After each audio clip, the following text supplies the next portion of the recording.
আগামী 10ই মে রাজধানীর নয়াপল্টনে দলের কেন্দ্রীয় কার্যালয়ের সামনে সমাবেশ করবে বিএনপি। খালেদা জিয়ার নিঃশর্ত মুক্তি, তারেক রহমানের মামলা প্রত্যাহার এবং ঢাকা মহানগর দক্ষিণ বিএনপির সিনিয়র যুগ্ম আহ্বায়ক নবিউল্লাহ নবীসহ সকল রাজবন্দীর মুক্তির দাবিতে এ সমাবেশ ডাকা হয়েছে।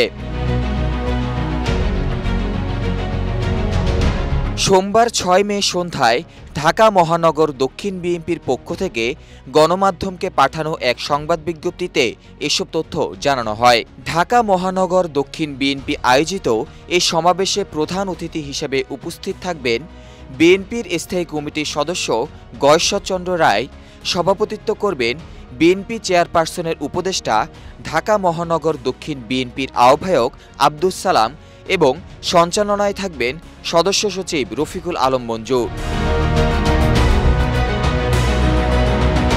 এছাড়া আগামী 8 মে বিএনপির সাবেক সাংগঠনিক সম্পাদক নাসির উদ্দিন আহমেদ পিন্টুর মৃত্যুবার্ষিকী উপলক্ষে ঢাকা মহানগর দক্ষিণ বিএনপির উদ্যোগে নয়াপল্টনে বিএনপির কেন্দ্রীয় কার্যালয়ের নিচতলায় মিলাদ ও দোয়া মাহফিল অনুষ্ঠিত হবে বলেও বিজ্ঞপ্তিতে জানানো হয়।